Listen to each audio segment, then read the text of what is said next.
مرحبا بكم كاملين.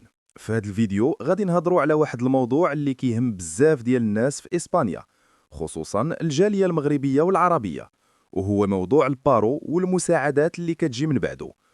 بزاف ديال الهضرة كتدور على 570 يورو، وبزاف ديال الناس ما فاهمينش واش بصح كاينه ولا غير إشاعات، ولهذا قررت ندير هذا الشرح بالتفصيل وبمعلومات موثوقة. البارو في إسبانيا هو تعويض البطالة اللي كتعطيه الدولة للناس اللي كانوا خدامين قانونيا وكيخلصوا في الضمان الاجتماعي، ومن بعد سالت ليهم الخدمة بلا ما يكون الخطأ منهم. هاد البارو راه حق قانوني، ماشي صدقة وماشي مساعدة عشوائية، حيث انت كنتي كتخلص في الضمان الاجتماعي والدولة كترد لك جزء من داك الشيء فاش كطيح في البطالة. باش الواحد يكون عنده الحق في البارو خاصو يكون خدام قانونيا ومسجل في الضمان الاجتماعي، وخاصو يكون خلص على الأقل 360 يوم، يعني تقريبا عام خدمة. كذلك خاص الخدمة تسالي بلا ذنب منك، بحال سالا الكونترا ولا التسريحات، وماشي حيت خرجتي براسك. وزيد عليها خاصك تمشي تسجل راسك كباحث عن عمل في الاس او بي او، وتبقى كتجدد داك التسجيل. مبلغ البارو ماشي واحد عند الجميع، حيت كيحسبوه حسب شحال كنتي كتشد في الشهر قبل ما تسالي الخدمة، وحسب المتوسط ديال الأجور ديالك. في الأشهر الأولى غالبا كيكون حوالي 70% من داك المتوسط، ومن بعد كيهبط شوية، وكاين حد أقصى وحد أدنى كيحددو القانون، يعني ماشي كل واحد كياخد نفس المبلغ. مدة البارو حتى هي كتختلف حسب مدة الخدمة. إلا خدمتي عام واحد فقط يعني 360 يوم، في الغالب كتستافد من حوالي 4 شهور ديال البارو، وكل ما كترات سنوات الخدمة كل ما طلعت المدة اللي كتستافد فيها. ولكن في هذا الشرح كنهضروا على الحالة الأكثر انتشارا، وهي عام خدمة. دابا السؤال اللي كيتطرح بزاف هو شنو كيوقع من بعد ما كيسالي البارو. بزاف ديال الناس كيظنوا أنه منين كيسالي البارو كلشي كيسالي، ولكن القانون الإسباني كيوفر واحد المساعدة أخرى للناس اللي سالاو البارو وبقاو بلا خدمة. هاد المساعدة كتسمى المساعدة من بعد نفاذ البارو، وهي معروفة في القانون الإسباني وموجودة بشكل رسمي. حسب الإصلاحات الجديدة اللي دخلت في 2024 و 2025، هاد المساعدة ما بقاتش بمبلغ واحد، ولكن ولات مقسومة على مراحل. في الأشهر الستة الأولى المبلغ كيكون حوالي 570 يورو في الشهر، من بعد من الشهر السابع حتى الثاني عشر كينقص شوية وكيولي حوالي 440 يورو، ومن بعد عام كيبقى حوالي 480 يورو في الشهر حسب الحالة ديال الشخص. باش نبسطوا الأمور أكثر نقدروا نعطيو مثال. واحد خدم عام واحد قانوني، سالتنيه الخدمة، دار 4 شهور ديال البارو ومن بعد سال البارو ديالو كامل. في هذه الحالة يقدر يقدم طلب المساعدة من بعد البارو. إلا تقبل الملف ديالو غادي يستافد في الأشهر الأولى من 570 يورو، ومن بعد كينقص المبلغ تدريجيا حسب المدة اللي بقات ليه.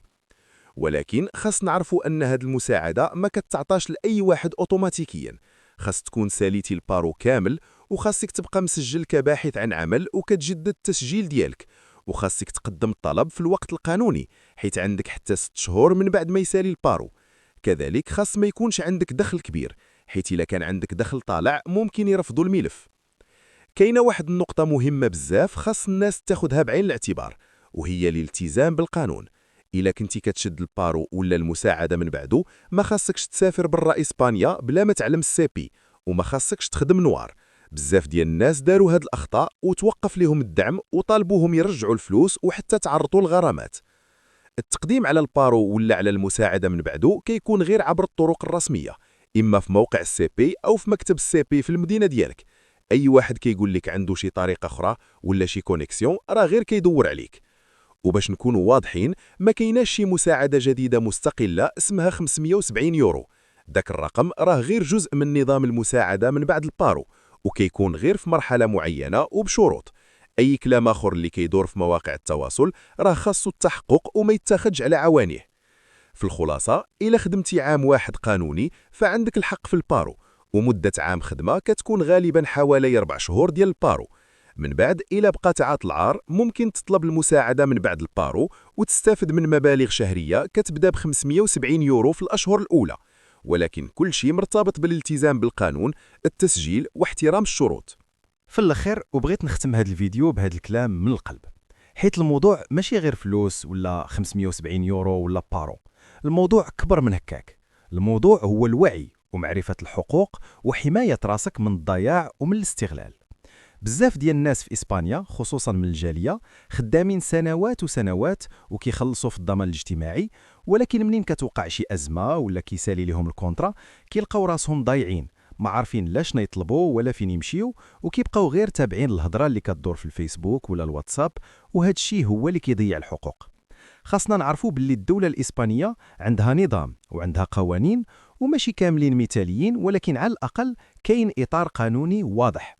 البارو ماشي شي هدية، راه فلوس ديالك كنتي كتخلصهم وانت خدام، والمساعدة من بعده حتى هي معمولة باش ما يبقاش الإنسان طايح في الزنقة ولا محتاج لشي حد. ولكن في المقابل الدولة حتى هي كتطلب منك الالتزام والصراحة والاحترام ديال القوانين.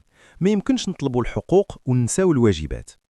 بزاف ديال الناس كيطيحوا في مشاكل كبيرة غير حيت ما سولوش ولا ما قلبوش على المعلومة الصحيحة، ولا وتقوف شي واحد قال لهم ما تخافش دير هكاك.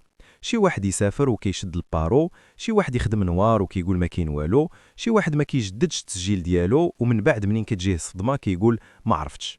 ولكن اليوم مع الانترنت ومع هذا النوع ديال الفيديوهات ما بقى حتى عذر اللي باغي يفهم.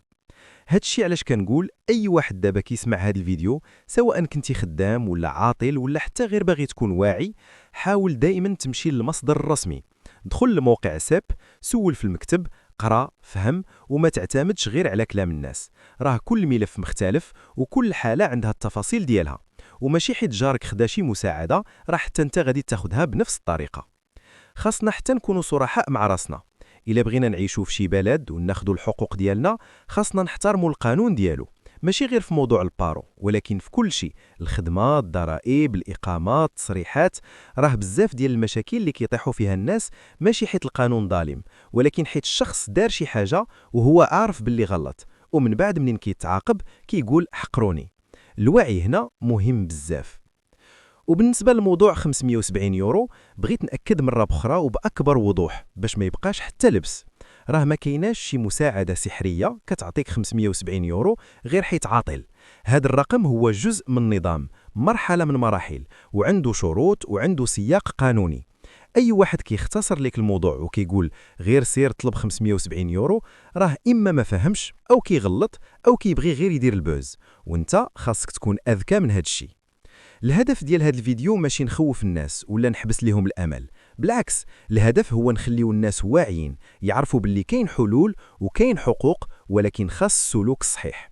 اللي خدم عام واحد راه فعلا عنده الحق في البارو، ومن بعد ممكن تكون عنده مساعدات اخرى، ولكن خاصو يكون منظم، ملتزم وصبور. راه الاداره ماشي ديما سهله، ولكن اللي كيدور في الاطار القانوني في الغالب كيوصل لحقه. كنعرف باللي بزاف ديال الناس دايزين من ظروف صعيبه، كرا غالي، مصروف، ولاد، ضغط نفسي، والبطاله كتزيد تعقد الامور. ولكن المعرفه كتخفف بزاف. ملي كتكون عارف شنو كاين وشنو ما كاينش، كتقدر تخطط، كتقدر تهدأ شويه، وكتعرف شنو الخطوه الجايه. والجهل هو اللي كيخلي الانسان يعيش في التوتر الدائم. بغيت حتى نقول واحد الحاجة للجالية كاملة، خاصنا نعاونوا بعضياتنا بالمعلومة الصحيحة، ماشي غير نشاركوا الفيديوهات اللي فيها عناوين كبيرة ومثيرة، ولكن نشاركوا الشرح، التجربة الصادقة والنصائح اللي مبنية على الواقع. إلا كنتي دوزتي من شي تجربة مع ساب ولا مع البارو ولا مع المساعدات، شاركها بنية حسنة وما تزوقش الأمور. راه شي واحد ممكن يبني قرار مهم في حياته على كلمة ديالك. وفي الاخر كنقول لاي واحد كيتفرج دابا، راه الوضع ديالك ما غاديش يبقى ديما هكاك. اليوم عاطل، غدا ممكن تخدم. اليوم محتاج دعم، غدا ممكن تكون واقف على رجليك. المهم هو ما تفقدش الامل وما تطيحش في الغلط، وخلي دايما راسك نقي قدام القانون. راه الاستقامه كتريح حتى الا طول الطريق شويه.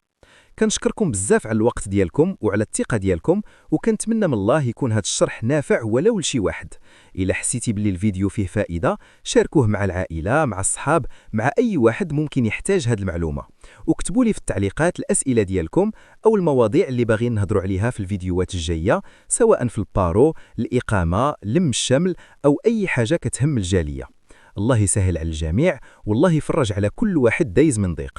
والسلام عليكم ورحمة الله وبركاته.